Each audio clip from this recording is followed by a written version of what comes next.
Alright, ladies and gentlemen, this is Aaron here, back again with another video for you guys to watch on AA23795's channel. Rate, comment, and subscribe, because we are the best in the world.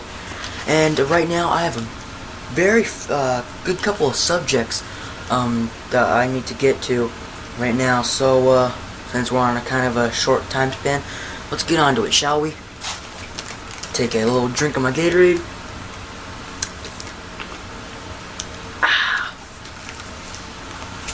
And let's get on with it.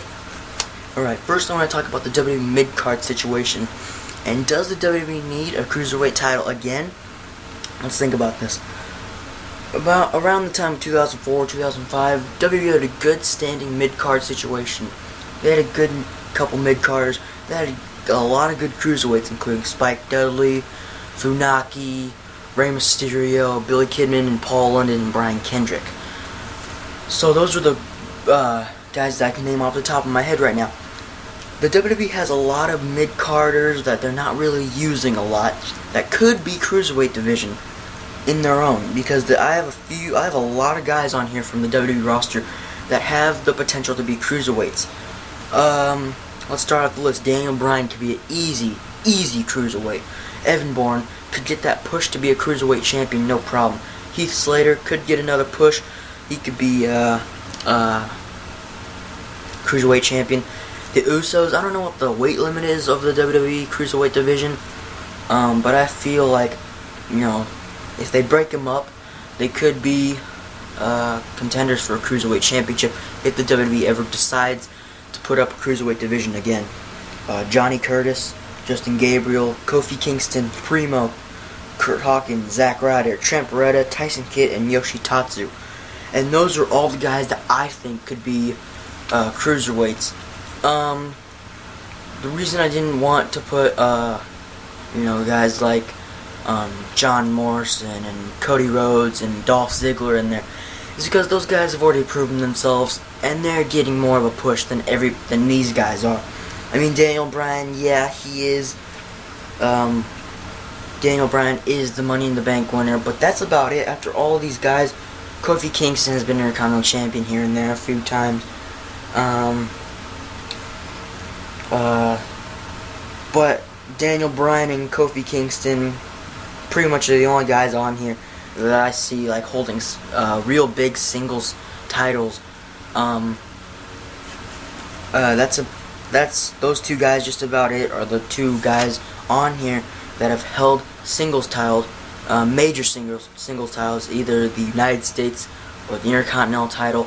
Daniel Bryan is the Money in the Bank winner, so, you know, I don't know, but I feel for everybody else on this list that they need to be in the spotlight as well. Heath Slater, I mean, he could get a good push. Evan Bourne, Johnny Curtis, Justin Gabriel, all these guys, Tyson Kidd, Sin Cara.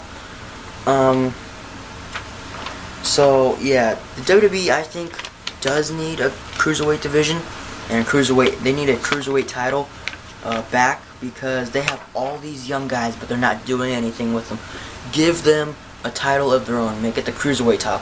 Heck, I'll even go back to the light heavyweight title, which pretty much was like a Cruiserweight title, but it was a lightweight heavyweight title. Light heavyweight title. That title was good. It was held by X-Pac, Jeff Hardy, I think Matt Hardy too. So yeah, WWE definitely needs a Cruiserweight division, because they have all these young guys and they're not doing anything with them. So that's just my opinion. Also on this list I have, what's next for Captain Charisma? What's next for Christian? That's what I want to know. I mean, he wasn't on SmackDown this last week. I mean, I thought that they would put him in that Battle Royal, but unfortunately they didn't. I don't know what's next for Christian. Are they gonna have him feud like with Sheamus or something? Who are they gonna have him feud with? What's next for Christian? Are they gonna put him in a mid-card title position? I don't know. I mean, the Intercontinental Champion on SmackDown right now is Cody Rhodes, and he's a heel. I mean, unless they turn Christian a face again, I don't see what they're gonna do with Christian again. I mean, I just am totally out of lost with that. Christian has had so many opportunities in the past for the World Heavyweight title, but I don't see what's next for him. Other than him still being in the title picture, I don't know what else they could possibly do with him. Team him up with somebody, become tag team champions. I don't know. We'll probably find out this next week on SmackDown when Christian hopefully returns. And speaking of SmackDown and the World Heavyweight title picture, Mark Henry versus Randy Orton for the World Heavyweight title at Night of Champions. Is this a good or bad thing? Well, let's think about it this way. Randy Orton and Mark Henry, I mean, on SmackDown they've had a few confrontations. I mean, they've had, like, okay matches, but I wouldn't consider them the best matches on the card. Mark Henry, not one of my most favorite guys right now. He's just a big guy. He's just a big guy who's used for being a monster and blah, blah, blah, blah, blah. It's just another typical big monster guy like David versus Goliath. How is the Viper gonna take down the monster? Who's gonna stop Mark Henry? Just that kind of stuff. Like, it's just ridiculous. I'm pretty sure Randy Orton's gonna come out on the victory at Night of Champions. I mean, who knows? It could be Christian could still be in the title picture, and they could put him in with Randy Orton and Mark Henry, make it a triple threat match. I mean, anything's possible right now for Christian. But if they keep it Randy Orton versus Mark Henry, I don't think that that's going to be one of the best matches on the card. It's going to be an okay match because of the fact that Randy Orton is such a good talent that, you know, he really could carry that match unless Mark Henry, like, I don't know, explodes or something. I have no, I'm not really looking forward to that match at Night of Champions. But it is something new for Randy Orton. I mean, he has been feuding with Christian for, what, 2-3 months now? So, I mean, it's just another step with Randy Orton. Yeah, so I don't think that this is a particularly bad thing. It's just not a very good thing. It's like in the middle a little bit. And last, I have Alberto Del Rio versus John Cena. Is it a good thing? Is it a good thing? Yes, because John Cena and Alberto Del Rio haven't really faced each other. I mean, tag team, yes, they faced each other a little bit, but one-on-one, they never faced each other. I don't think they've ever faced each other. Maybe, but I'm not really sure. I have to look back in my history. But Alberto Del Rio versus John Cena. I mean, John Cena, it's a new guy to work with Alberto Del Rio. Alberto Del Rio is a good talent. He's a very good talent. He is the WWE champion. He's a very good talent right now. He's at the top of his game right now. John Cena versus Alberto Del Rio. I'm actually thinking that this match could be actually a pretty good match. Alberto Del Rio, the Mexican aristocrat, WWE champion. His style of wrestling with the cross arm breaker, the step up enziguri, all these different moves and everything like that. He is such a good talent that he and John Cena, I think, would work well together with. And with John Cena bringing out all his new moves, not just the 5 moves of doom, the leg drop from the top rope.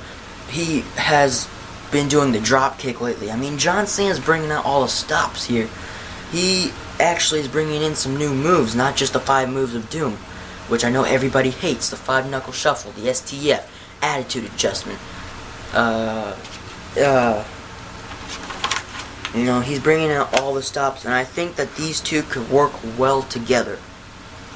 Do I think they're going to face off a Night of Champions? Probably.